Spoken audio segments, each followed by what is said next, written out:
Hey YouTube family, how are you guys doing? Welcome to Under the Hood with the SL55 Slick Guitar. Thought I'd give you a bird's eye view of the whole thing here. Basically just got to give you some specs. I'm going to tear this thing apart and try to rebuild it and get it playable. These things are really cool out of the box, but they are unplayable. Well, okay, not they, mine. Mine is unplayable. This was just sitting here overnight, and look, like this, right? I think the nut is catching up here, and the strings are like under tension, and then all of a sudden they release. They get through the nut, or they get pulled back, or whatever. And it's just terrible the way it is. Still, I like it. Very cool looking guitar. Hope I can dial it in. I'm just going to go through the specs on the Guitar Fetish website. It says the Slick SL55 is the ultimate modded single cutaway. So yeah, it's pretty modded, I guess. And then they say, what's the formula for incredible vintage sound? We got to use the best wood, the best hardware, the best tuners, the best pickups, the best finish. Anyway, whatever. That's all fine and dandy. So it says, do not underestimate this guitar just because it's so ridiculously affordable. All right, well, I was kind of expecting it to be really good out of the box, and I overestimated it. So there's a little maybe adjective change there in the description. Pearl Slick spec'd out the best hardware for this guitar. It all starts with a wraparound bridge machined from a solid billet of brass. No finish on it. This is just raw brass. Cool. The knob is a machined billet brass piece as well. Just one volume knob. And it says, but it's an elongated control cavity, so you can add a tone control if you want. And that's true. It looked like it had a fairly long cavity in the back. I'll show you that later. The tuners are Guitar Fetish's design with a bronze crown gear and bronze pinion gear and solid brass knobs. The result is a tuner with basically no backlash. It's smooth and very accurate, and you'll stay in tune. No, you won't. But I will say that there is no play in any of these tuners. These tuners don't help the guitar stay in tune if the nut and the setup is terrible. So there you go. You can put the best tuners on your guitar if you want, but if it's not set up, it's not going to help. We put a graphite nut on every neck, hand slotted. Well, it's definitely hand slotted because it's terrible. But I do not think that this is a graphite nut. It doesn't look like graphite. I could be wrong, but that is definitely a plastic nut and not graphite. I would be willing to bet on it, but we'll have a closer look once I take these strings off. So you'd think if they hand cut these nuts, they would set them properly for the height at the first fret, but clearly they don't. Tilt back headstock allows us to get the exact correct string break angle at the nut for all 6 strings, and no string trees means better tuning stability. Well, that's out the window because the nut is terrible. So, right. So it's funny how they really exaggerate. Here's where the fun part starts. We're running a Gibson standard 24 3/4 inch scale length, a bit thicker sound, and a 42 millimeter wide nut. Correct? And yes, that is correct. It's a 42 millimeter wide nut. 12 inch fretboard radius. I will check that with my fret gauges. It has 22 nickel silver 6105 medium jumbo frets. Leveled, crowned, and polished. Well, I don't know if they're level. The action's so high there was not going to be any string buzz anyway. They are definitely not polished, but they do appear to be crowned. So we have one of the 3 for sure. We'll find out if they're level once I take the neck off. but they are definitely not polished. So here's another part of their description that is incorrect. We are running a pair of our GF-Trons, the hard vintage set. So there you go, Two Bike Mike. It's the hard vintage set. These are quick plugs, and you can swap any pickups to any of our GFS stuff without soldering. Interesting. We will have a look to see if this is in fact quick plugs, but that's what they say in their description. Solid ash body is not wood grain filled. It is not sealed. No polyurethane fillers. It's raw. We spray a single coat of old-fashioned automotive paint and sand it back. And you know what? That's kind of what it feels like. This is a Canadian hard rock maple fretboard, and this is the one with the maple fingerboard. But you do have the option to get this guitar with a walnut fingerboard. Let's get some specs here. So bridge, 6.33, 5.77 for the neck, 303 in the middle. Let's take these strings off. So the first design flaw of this guitar, something you guys might want to be aware of. Like I showed you in the first video, the action was really high. So I will have to lower this bridge, which is not a big deal because on Gibson style guitars, you know, you just kind of set these screws to your height and that's great. However, as it sits right now, I can only take off this side of the bridge. This side of the bridge, down here, the bass side, is into the recessed cavity of the guitar. So it can't come out. So to take this bridge out, to remove the strings, I'm going to have to back off this screw, right?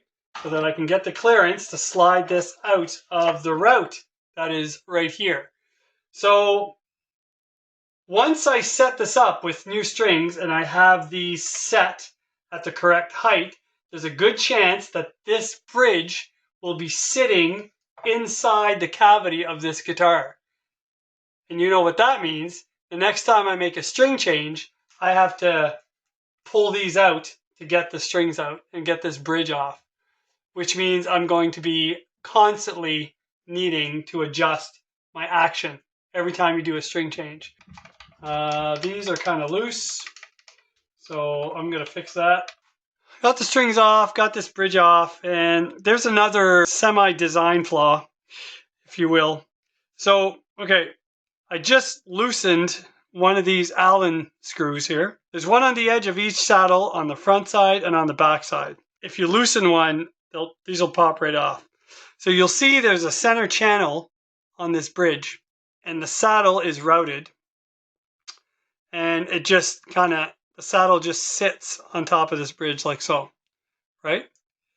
And so the way you adjust the saddle back and forth, you have to loosen one screw and tighten the other, right? To get it to move in the direction that you want. So by tightening this back screw and loosening the front, you will pull the saddle backwards. And then by tightening the front screw and loosening the back screw, you will move the saddle forward. There's only that much space to work with, front and back movement. So if this bridge is off in its positioning, you're never going to be able to dial the intonation in with that little bit of movement. And the other thing that I don't like is only a screw on the one side. So when the screws are, loose, when you're trying to adjust these, what's to stop the saddle from staying nice and straight? Like it can tilt back and forth on the side where there's no screw. So that's going to be annoying when you're trying to back that up, loosening one screw, and then, this is going to be turning. Maybe the string pressure will keep it in place, but I don't know. I don't know how this is going to work. The good thing about these saddles being on a channel is technically I could loosen all of these and move them all to the left or move them all to the right. So you know how my string alignment in the first video was off? If I don't want to play with the tilt of this neck, I could literally slide all the strings just a little bit to the left or a little bit to the right.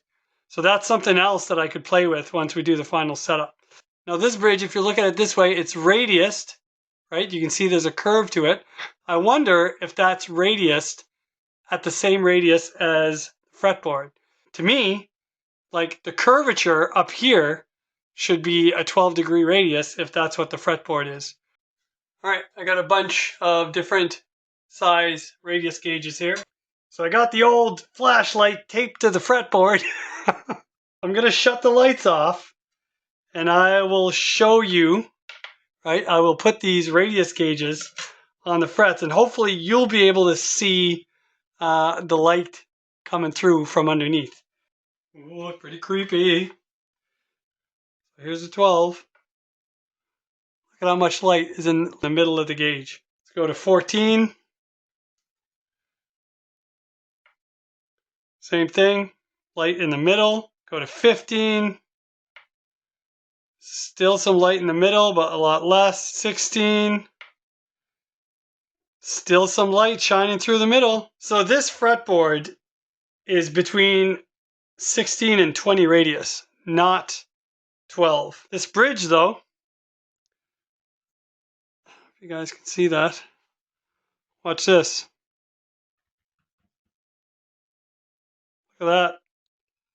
That bridge is radiused at 12 inches. If these frets are not level and I have to do a fret job, I might be able to radius the frets 12 degree because I have a radiused sanding block. So I could make the frets 12 degrees even though the fretboard's flatter. So this is definitely not a 12-inch radius fretboard. So again, Guitar Fetish description, a little off. I'm not saying they're lying about it. They just either don't know what they're doing or they're not checking their specs when the parts come in and they start assembling these guitars. If I was Earl Slick and my name was on the headstock, I would want these guitars spec'd exactly like the description. I would be a little pissed, to be honest, to find out that a customer got one of my guitars and it was like this, and that he had to spend a bunch of money taking it to a luthier to get it fixed, or he had to spend a bunch of time to do it himself. And I guarantee you, if my name was on this guitar, we wouldn't be doing this right now. We'd just be playing it. I hate when descriptions do not match the reality. I'll take this cover off. We have a nice route. Let me just check something here. Holy smokes, that's tight. This is a .046 Music Nomad nut file, and I cannot get it into the groove of this nut.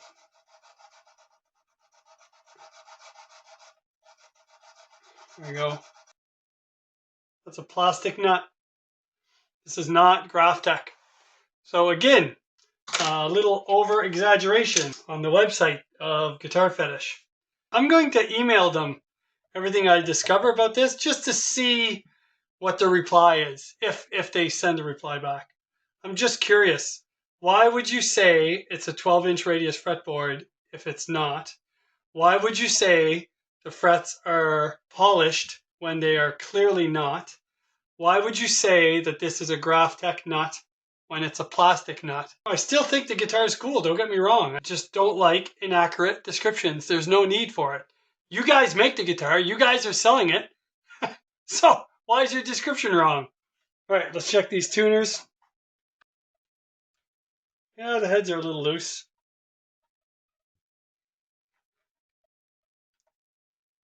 All right.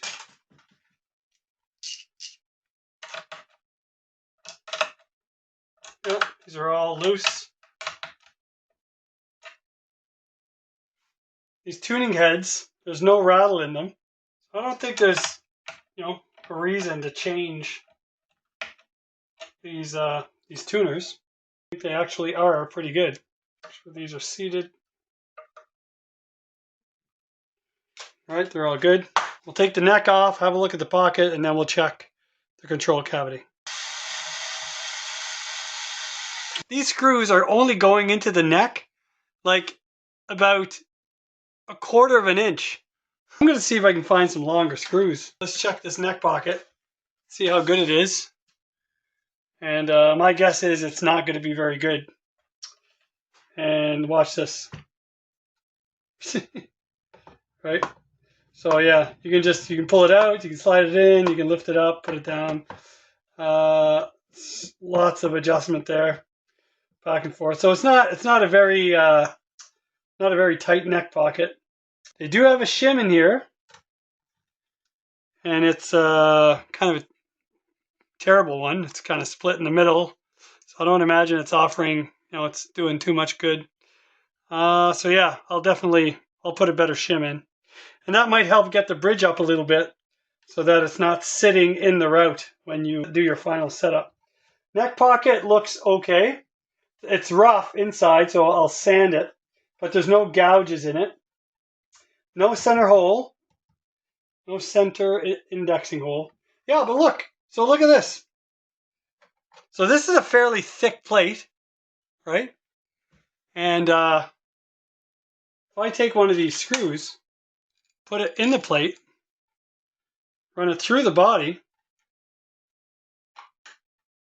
look, that's it.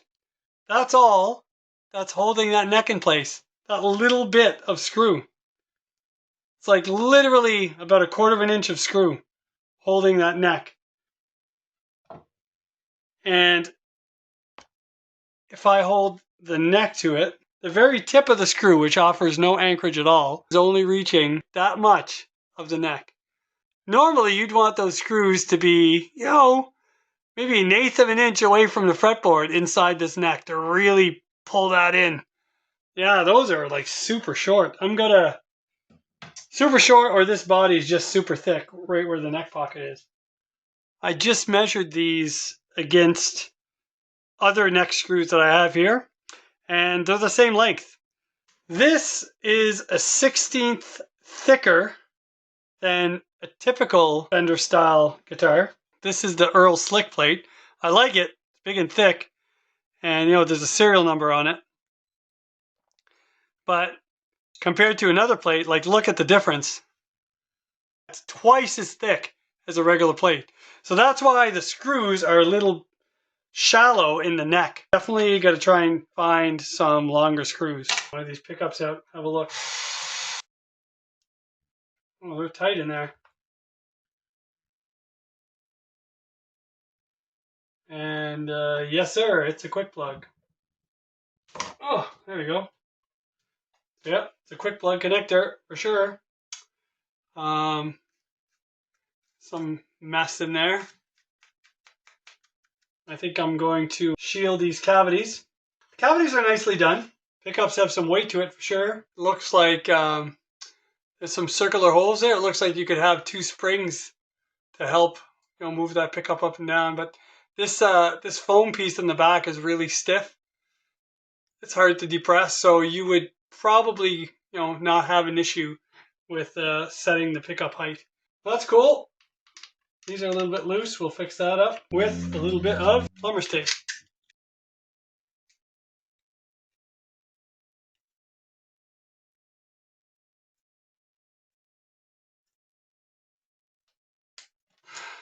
Not loose anymore.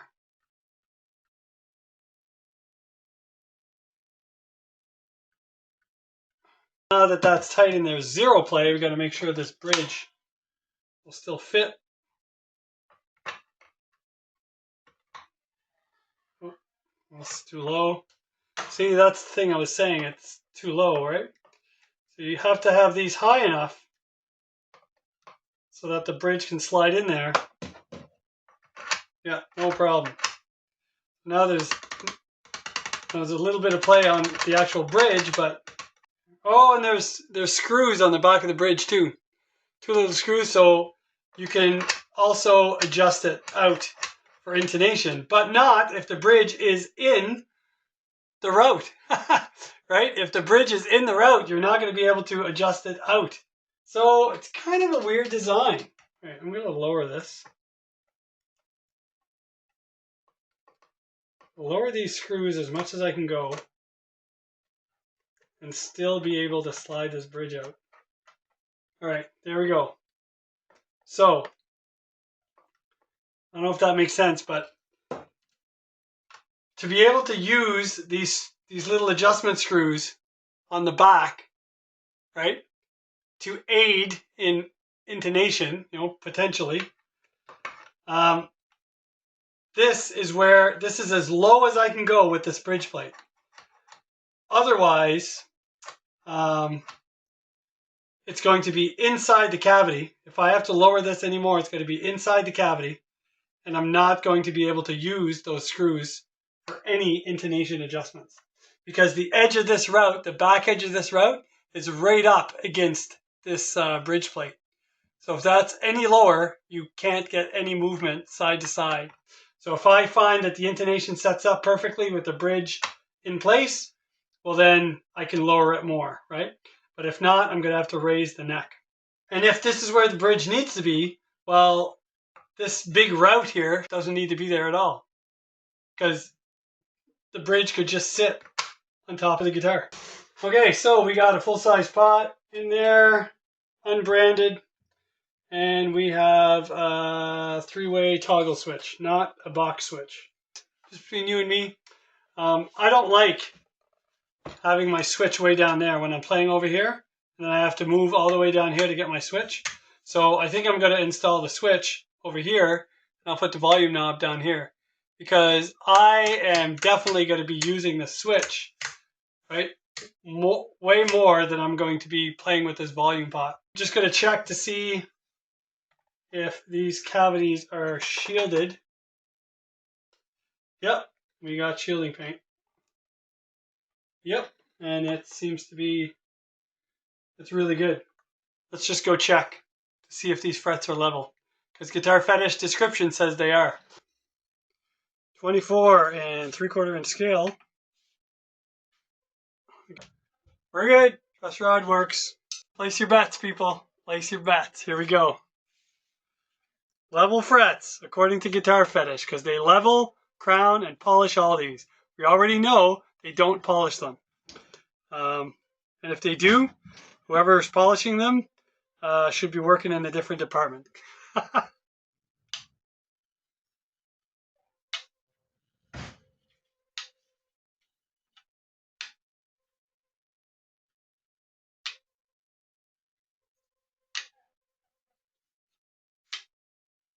Well, you know what? So far, so good.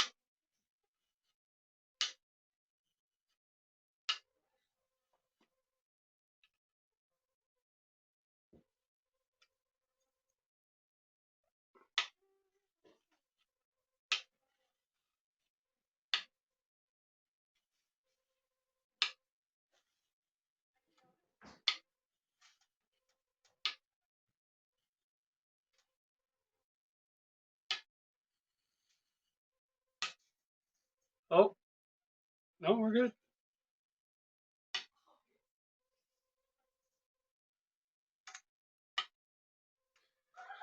A tad of rocking. Just you can't even hear it click right here. But I think that's just grime on the frets, guys.